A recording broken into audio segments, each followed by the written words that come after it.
चेतक महाराणा प्रताप के घोड़े का नाम था। चेतक किसका नाम था? महाराणा प्रताप के घोड़े का नाम था, जिन्होंने हल्दी घाटी के युद्ध में अपने प्राण महाराणा प्रताप के लिए गंवाए और महाराणा प्रताप जी ने बाकायदा इनका दाह संस्कार किया था।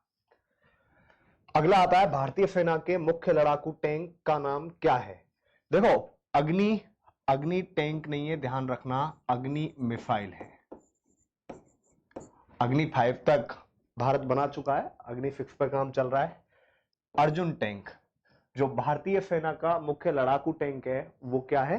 अर्जुन टैंक है। अर्जुन टैंक लड़ाकू टैंकों में आता है। आधुनिक ओलंपिक खेल कब शुरू हुए? देखो, आधुनिक ओलंपिक खेल, वैसे तो ओलंपिक खेल बहुत पहले भी खेले जाते थे, लेकिन बीच में बंद हो गए थे। बाद में वापस से 1896 में ओलंपिक खेल जो आज खेले जाते हैं शुरू किए गए थे, और ये सबसे पहले यूनान की राजधानी एथेंस में खेले गए। कहां पे खेले गए? यूनान की राजधानी एथेंस में खेले गए। एथेंस में खेले गए। यहां से क्वेश्चन ये भी बनता है, जो अभी रिसेंटली खेले गए थे ओलंपिक, वो कहां खेले गए थे? तो जो अभी खेले गए थे ओलंपिक, वो रिसेंटली जो खेले गए थे वो कहां पे खेले गए थे? टोक्यो में खेले गए थे। अभी कहां पर खेले गए थे? टोक्यो में खेले गए। भारत में दिए जाने वाले सर्वोच्च वीरता पुरस्कार का नाम क्या है? देखो, ये भारत में जो वीरता पुरस्कार दिए जाते हैं भारतीय सेना में दिए जाते हैं, और इनमें जो सबसे ऊपर होता है, देखो सबसे ऊपर होता है आपका परमवीर चक्र। परमवीर चक्र सबसे ऊपर कौन सा होता है? परमवीर चक्र। आपका परमवीर चक्र के बाद आता है अशोक चक्र। परमवीर के बाद आता है अशोक चक्र। अशोक चक्र के बाद आता है आपका महावीर चक्र। सबसे ऊपर परमवीर चक्र, उसके बाद अशोक चक्र आता है, उसके बाद आपका महावीर चक्र आता है, और महावीर चक्र के बाद कीर्ति चक्र आता है। कीर्ति चक्र, और उसके बाद लास्ट में आता है शौर्य चक्र। ये सारे के सारे जो चक्र हैं, ये युद्ध में बहुत अच्छा बलिदान देने के और बहुत अच्छा प्रदर्शन करने के बाद मिलते हैं भारतीय सेना में। इसके बाद आगे बढ़ते हैं। भारत के राष्ट्रपति की अधिकतम आयु कितनी हो सकती है? देखो, बात करते हैं भारत के राष्ट्रपति की। यदि न्यूनतम आयु की बात करें तो भारत के राष्ट्रपति की जो न्यूनतम आयु होती है वो 35 वर्ष होती है।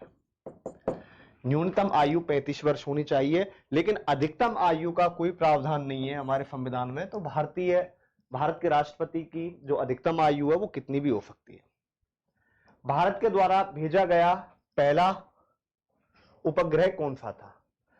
सबसे पहला जो उपग्रह था वो कौन सा उपग्रह था? आर्यभट्ट उपग्रह था। इसके बाद आता है मोहम्मद गौरी कहां का शासक था? देखो, मोहम्मद गौरी जो भारत में आया था वो गजनी से आया था, और गजनी कहां पे? अफगानिस्तान। सन 1853 में पहली रेलगाड़ी किस जगह से चली थी? देखो, सबसे पहली रेलगाड़ी बंबई से थाना चली थी, और लगभग इसका 34 किलोमीटर शायद इसका रूट था, जो बंबई से थाना पहली बार आपकी रेलगाड़ी जो चली थी। इनमें से कौन सी जोड़ी गलत है? देखो, मंगलूर बिल्कुल कर्नाटक में, ये ठीक है।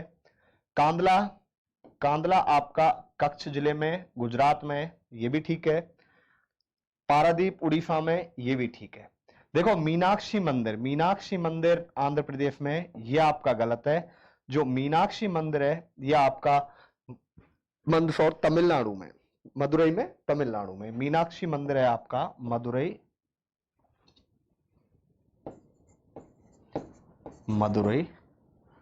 तमिलनाडु में। तो इसका मतलब कौन सा हो गया? इनमें सबसे अलग है, तो सबसे अलग कौन सा हो गया? इनमें जो गलत है वो कौन सा हो गया? फोर्थ हो गया। मीनाक्षी मंदिर, जो मीनाक्षी मंदिर है आपका वो मदुरई तमिलनाडु में है। इसके बाद आइए चलते हैं आगे। नालंदा विश्वविद्यालय का संबंध किससे? देखो, नालंदा विश्वविद्यालय का संबंध है बौद्ध धर्म से। यदि बात करें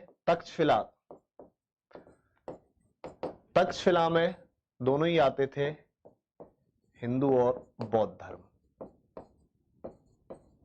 ठीक है। नालंदा विश्वविद्यालय बौद्ध धर्म से संबंधित है। निशाने पाकिस्तान की उपाधि किस भारतीय को मिली? देखो, निशाने पाकिस्तान की उपाधि मोरारजी देसाई को मिली।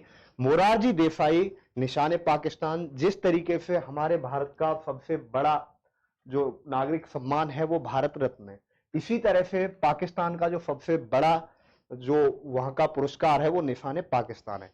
मोरारजी देसाई एकमात्र ऐसे भारतीय हैं जिनको भारत का और पाकिस्तान का दोनों ही सर्वोच्च सम्मान मिले। तो ध्यान रखना, इनको भारत रत्न भी मिला है।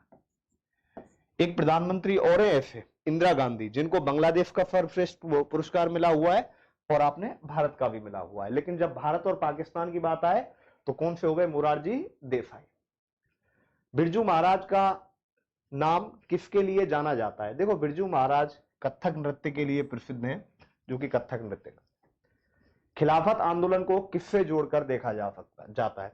देखो, खिलाफत आंदोलन हुआ था तो खिलाफत आंदोलन में मुस्लिमों ने भी बहुत बड़े जोर शोर से हिस्सा लिया था। इसमें इनके जो मुख्य लीडर थे, चाहे वो जिन्ना हो, चाहे अबुल कलाम आजाद हो, ठीक है, चाहे शौकत अली हो, जो भी है, सबने भाग लिया था। इसलिए इसको हिंदू मुस्लिम एकता से जोड़ा जाता है, क्योंकि खिलाफत आंदोलन में मुस्लिमों का बहुत ज्यादा सहयोग मिला था गांधी जी को।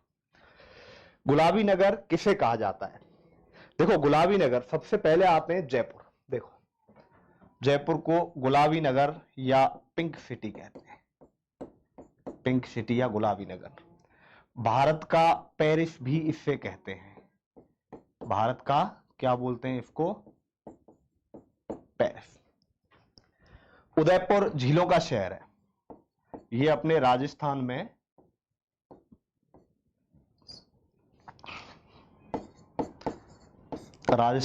किसका शहर है? ये झीलों का शहर है। जोधपुर आपका सूर्य नगरी कहलाता है। कौन सा? सूर्य नगरी। जोधपुर को सूर्य नगरी कहते हैं। अब देखिए, कानपुर को उत्तर भारत का मैनचेस्टर कहते हैं। उत्तर भारत का मैनचेस्टर भी कहते हैं इसको, या इसको राष्ट्रीय राजमार्गों का शहर भी कहा जाता है।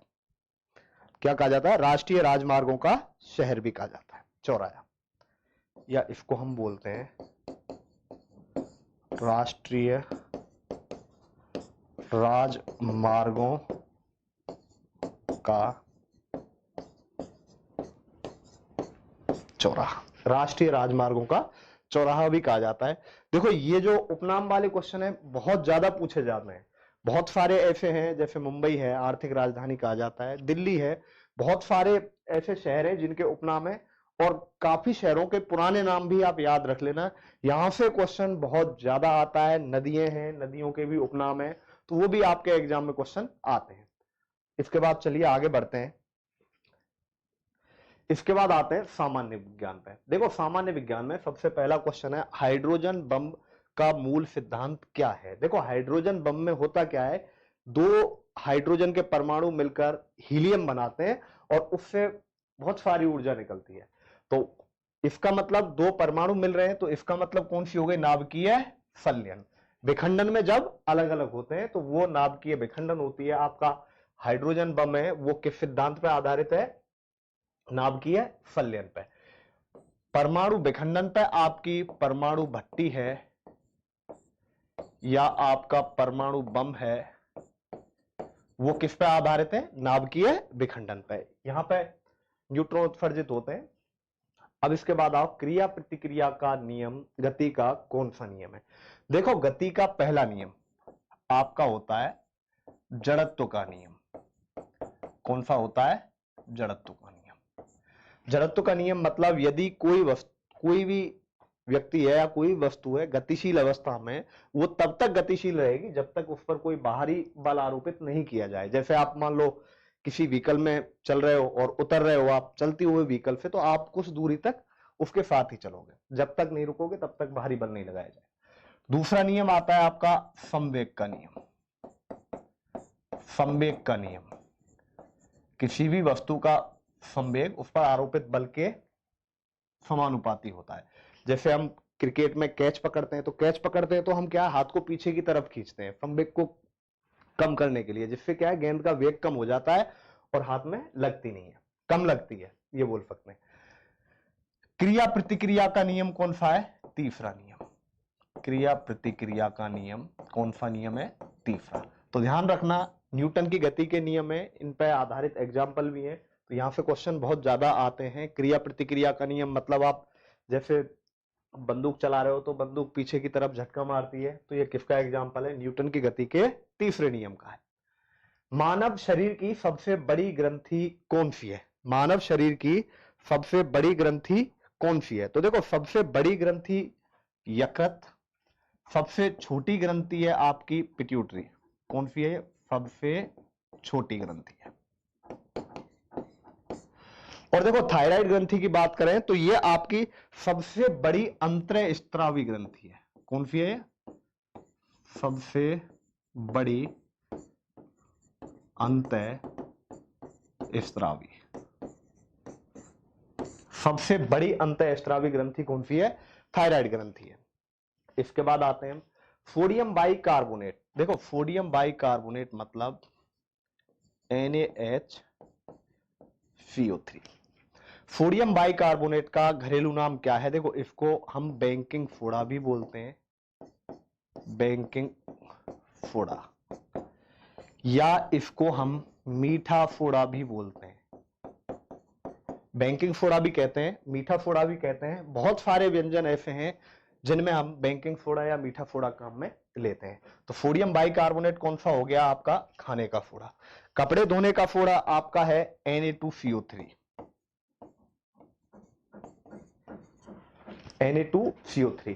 साधारण नमक का फॉर्मूला है आपका NaCl, सोडियम बाइकार्बोनेट। अब इसके बाद आते हैं क्वेश्चन नंबर 20 पर। हाइडल पावर में ऊर्जा का स्रोत क्या होता है? देखो, हाइडल पावर आपकी क्या होती है? हाइडल पावर को ही हम बोलते हैं विद्युत। क्या बोलते हैं इसको हम? विद्युत बोलते हैं। तो हाइडल पावर में ऊर्जा का स्रोत क्या होता है?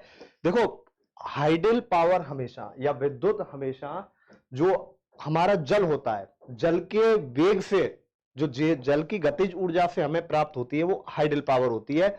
तो ध्यान रखना, हाइडल पावर में ऊर्जा का स्रोत क्या होता है? पानी होता है। क्या होता है? हाइडल पानी होता है, क्योंकि हमें ये जल की गतिज ऊर्जा से प्राप्त होती है। इसके बाद आते हैं अगला क्वेश्चन।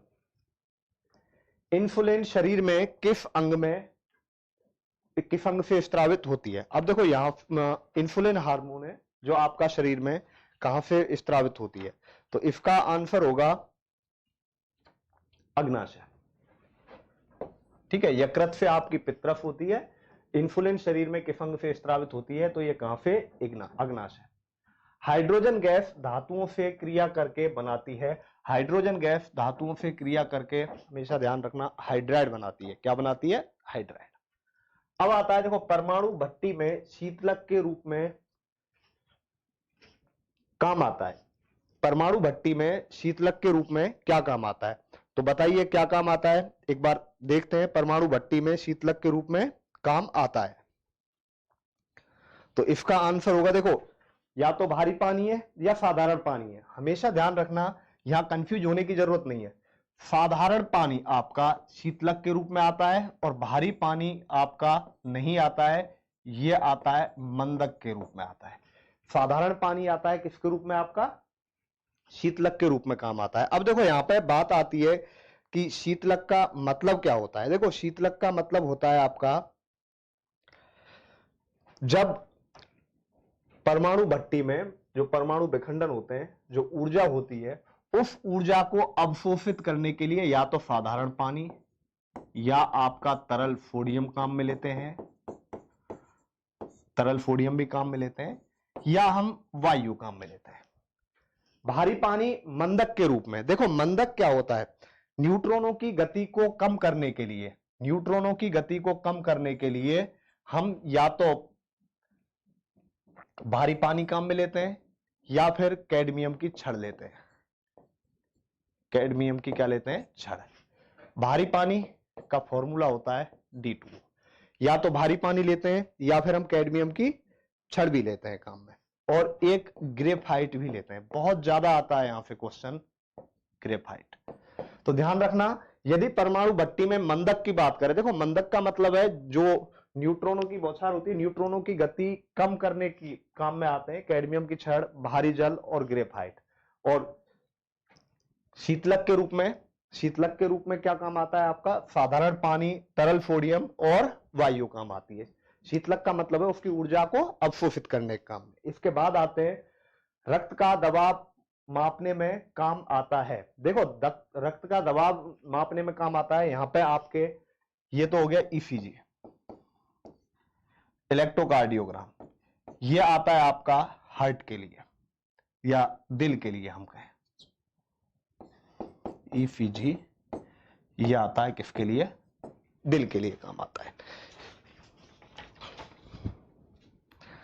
हार्ट के लिए काम आता है, HERT। स्फिग नाड़ी दर, देखो नाड़ी दर किससे मापा जाता है, आपका जो नाड़ी दर है वो आता है फिग्मोमीटर, फिग्मोमीटर। नाड़ी दर फिग्मोमीटर से नापी जाती है। और इसके बाद आता है आपका स्ट्रेप्टोस्कोप, इससे धड़कन नापी जाती है आपकी। और स्फिग्मोमैनोमीटर से आपका रक्त का दबाव मापा जाता है। तो इसका कौन सा होगा आंसर, पहला आंसर होगा। अब विद्युत धारा देखो क्या होती है, इलेक्ट्रॉनों का जो प्रवाह है, इलेक्ट्रॉनों का प्रवाह है वो आपकी क्या होती है, विद्युत धारा होती है। हमेशा ध्यान रखना, बहुत बार आया वो क्वेश्चन है, विद्युत धारा इलेक्ट्रॉनों का प्रवाह होती है। इसके बाद आगे चलते हैं। देखो यहाँ पे परमाणु भट्टी वाला जो मैंने बताया है, ये क्वेश्चन बहुत बार आया जाता है। और कल भी मैंने आपको बताया था कि ये जितने भी मीटर हैं ये आपको याद रखने हैं। रक्त का दबाव मापने के लिए स्फिग्मोमैनोमीटर, स्टेथोस्कोप धड़कन और नाड़ी की दर फिग्मोमीटर, और इलेक्ट्रोकार्डियोग्राफ दिल के लिए आता है। विद्युत धारा इलेक्ट्रॉनों का प्रभाव होता है। सबसे भारी कण है, निम्न में से सबसे भारी कण होगा, बताओ सबसे भारी कण और सबसे हल्का कण कौन सा है। तो ध्यान रखना, न्यूट्रॉन सबसे भारी कण है, भारी, सबसे भारी, और इलेक्ट्रॉन इनमें सबसे क्या है, हल्का। न्यूट्रॉन सबसे भारी कण है, इलेक्ट्रॉन सबसे हल्का कण है। ठीक है, इनके जो खोज करता है उनका भी याद रखना, जैसे इलेक्ट्रॉन थॉमसन है, ठीक है, न्यूट्रॉन चैडविक हो गया। तो बाकी ये है जितने भी, सबका आपको याद रखना है। इसके बाद आओ, किसी तत्व का परमाणु क्रमांक किसकी संख्या के बराबर होता है, किसी भी तत्व का परमाणु क्रमांक उसमें प्रोटॉनों की संख्या के बराबर होता है। एटम बम का सिद्धांत, देखो मैंने आपको अभी बताया था, एटम बम या परमाणु बम किस सिद्धांत पर आधारित है, नाभिकीय विखंडन पर आधारित है, नाभिकीय विखंडन की क्रिया पर आधारित है। और हाइड्रोजन बम नाभिकीय संलयन क्रिया पे। लाल और नीला रंग मिलाने पर कौन सा रंग बनता है, कौन सा रंग बनता है, कत्थई रंग, श्वेत रंग, पीला रंग, गहरा रंग। और आप इसको काट के यहां पे रानी कलर कर लेना, रानी या मैग्नेटा, रानी या मैग्नेटा बनता है। कौन सा बनता है, रानी कलर या फिर मैग्नेटा बोलते हैं।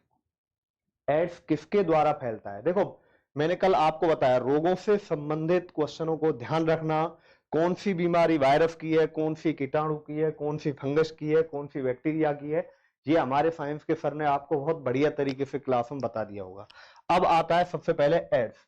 देखो एड्स किससे बनता है, एड्स किससे फैलता है, तो एड्स फैलता है वायरस से, विषाणु या वायरस। इसको बोलते हैं एक्वायर्ड इम्यूनो डेफिशिएंसी सिंड्रोम। तो ये वायरस होता है, और ये एड्स किससे फैलता है, वायरस से फैलता है। तो देखो ये आपके